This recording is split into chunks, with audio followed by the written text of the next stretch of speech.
Salutare și bine v-am regăsit pe canalul nostru de YouTube. Pentru că toată săptămâna am tot ars-o cu Motorola, am zis hai să o terminăm tot cu Motorola. Chiar că sunt curios de portofoliul lor nou.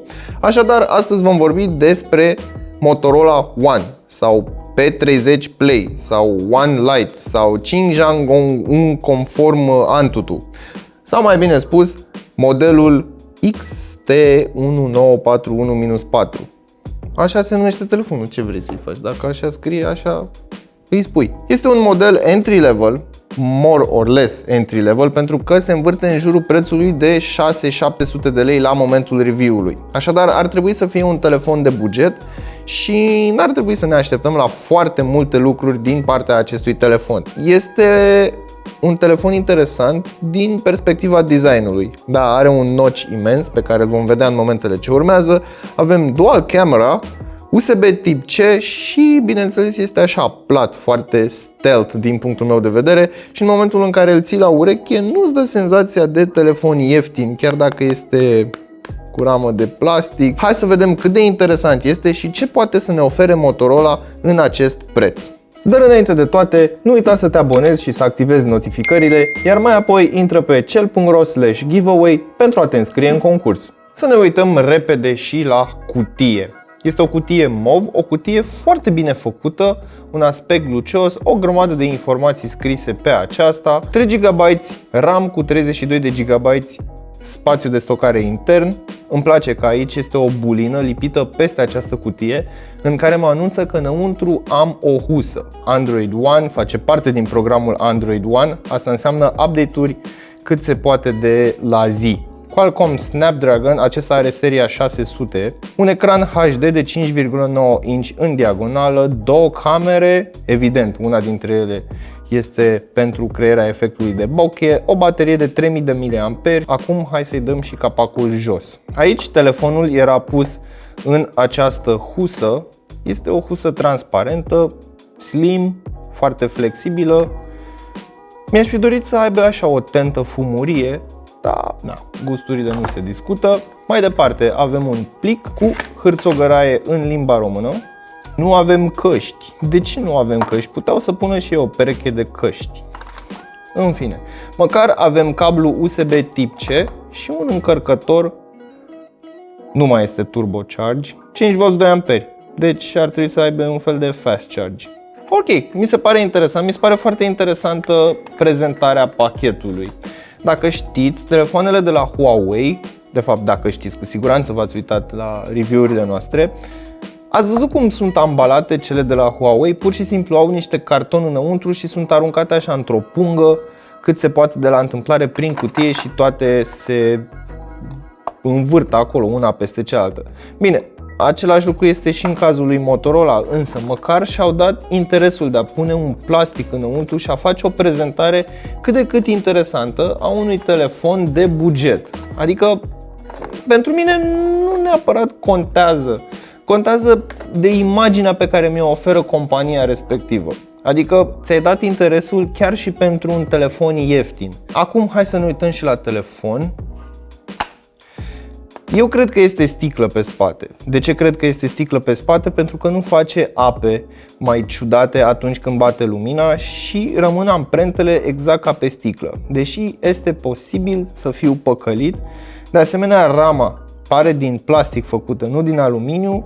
În schimb știu sigur că pe față este Gorilla Glass, dar nu este specificat numărul sau modelul. Avem același Always On display, între ghilimele, practic e Rise to Wake. Telefonul se simte foarte bine în mână, cel puțin când îl ții cu o singură mână, nu este nici foarte lat, nici foarte înalt. Iar după cum mă știți pe mine, îmi place la nebunie designul acesta de telefon plat. Plat pe spate, plat aici și cu o curbură subtilă pe ramă. Așa mă simt eu cel mai bine cu un telefon.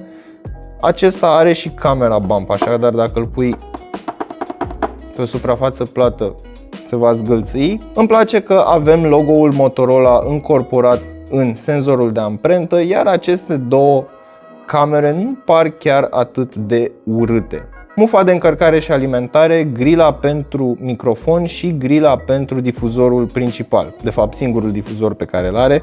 Cel de-al doilea este doar pentru apeluri, deci nu avem sunet stereo. Avem două grile care sunt simetrice, iar din punct de vedere al designului arată destul de bine. În partea de sus avem mufa jack audio 3.5, gaura pentru microfonul secundar ce ajută la noise cancelling. Pe partea din dreapta avem cele două butoane de volum și butonul de power. Avem și acel buffer de jur împrejurul ecranului, însă nu se simte ca Motorola One Power, Motorola G7 Power, așa. Nu se simte ca Motorola G7 Power, atât de fin curbat până pe partea din spate. Dar îmi place finisajul și îmi place și construcția telefonului. Se simte foarte bine în mână, atât în poziția portret cât și în poziția landscape. Singurul dezavantaj este că o să mai blochezi sunetul difuzorului, ca la orice alt telefon care are difuzorul în partea de jos. Display-ul este un LTPS IPS 5,9 inch, după cum am spus și mai devreme, ocupă undeva la 79,2% din suprafața frontală a telefonului, 1520 pe 720 de pixel, 19 pe 9 aspect și undeva la 287 de ppi.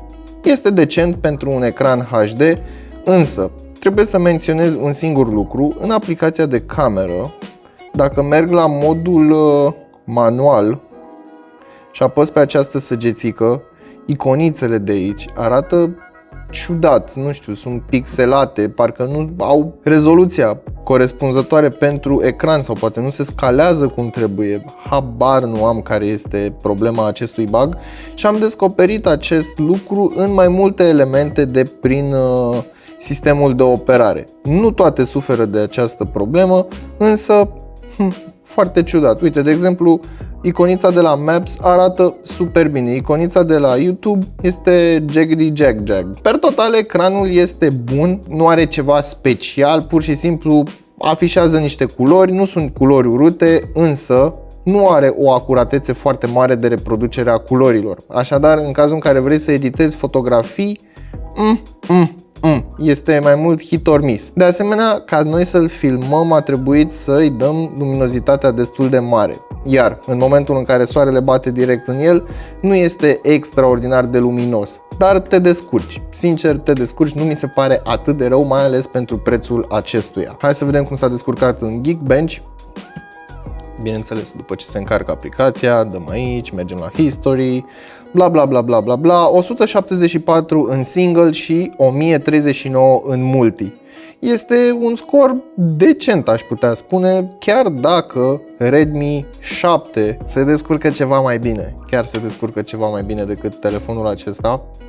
Hai să ne uităm și în Antutu, 79.971 de puncte și aici aveți afișate și celelalte scoruri. Per total, nu este o experiență chiar atât de rea de utilizare, adică aplicațiile rămân deschise în background în cazul în care mai ai nevoie de ele mai târziu. Dacă vrei, de exemplu, să deschizi YouTube-ul care nu este deschis în background, după cum poți observa, ai ceva timp de așteptat, adică este o secundă jumătate. La capitolul sistem de operare, să spun așa, sau fluiditatea cu care se mișcă sistemul în sine, nu am nimic de comentat, chiar dacă scorurile din testele sintetice nu reflectă acest lucru. Ai putea să instalezi un alt file manager, pentru că acesta de la Google nu-mi place sub nicio formă, și probabil o aplicație de galerie, pentru că Google Photos, din nou, nu-mi place atât de mult pentru vizualizat fotografii. Hai să vedem și ce sistem de operare avem. Sistem About Phone. Bun, până la urma urmei, dacă vreți să căutați acest telefon, XT1941-4, cel mai bine îl căutați așa. Avem Android 9 și ia să ne uităm și la patch-ul de securitate, dacă mi-l arată aici. Am găsit patch-ul de securitate, era la un tap pe versiunea de Android, am uitat. Este de pe 1 februarie 2019, cam vechi, aproape de un an de zile. Nu-mi place Motorola, nu-mi place pentru că faci parte din programul Android One și măcar patch-uri de securitate trebuie să-mi dai. Am descărcat și CPU Z ca să mă asigur că ceea ce am găsit pe internet este același lucru cu ceea ce am și în cutie și înăuntru telefonului.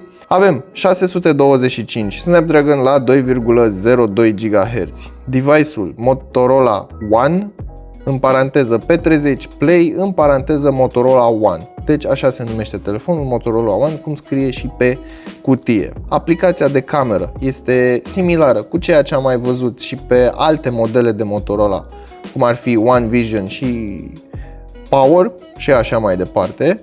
Camera de pe spate. Hai să vorbim puțin despre camera de pe spate sau camerele de pe spate. Una este de 13 megapixeli f2.0, iar cealaltă este de 2 megapixeli f2.4, evident doar pentru senzor. Însă este capabil să filmeze 2160p la 30 de cadre pe secundă și 1080 la 60. Fotografiile sunt și ele în limita decenței, însă nu mă așteptam la foarte mult din partea acestui telefon.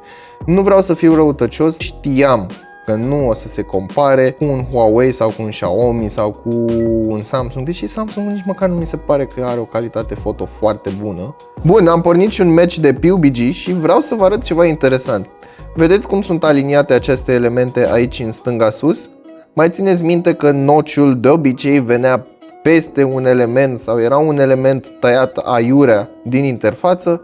Ei bine, uite, harta nu mai este tăiată aici și chiar funcționează notch screen din setări. Mă rog, nu am pus eu notch screen din setări, ia uite mă unde am sărit. Deci nici nu m-am uitat, eu vorbeam despre ceva și am sărit așa aiurea. În fine, mi se pare foarte interesant că nu mai am vreun element de construcție al telefonului, precum notch sau tăietura ecranului, care să-mi stea în calea victoriei, mă.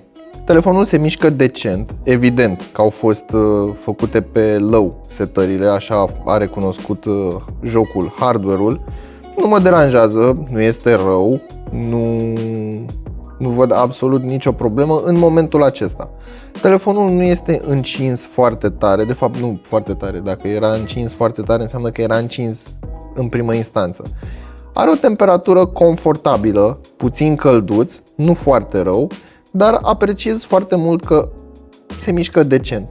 Cred că în sfârșit devine și jocul acesta o idee mai optimizat, ceea ce mă face să mă bucur, pentru că deși am un telefon ieftin în mână, pot să pierd vremea sau pot să mă distrez, habar n-am, când aștept la o coadă sau fiecare poate să se joace când vrea. Ei bine, ne apropiem și de finalul acestui videoclip. Chiar dacă este un model de anul trecut, apreciez foarte mult că are USB Tip-C. Pe partea cealaltă, experiența de utilizare este meh.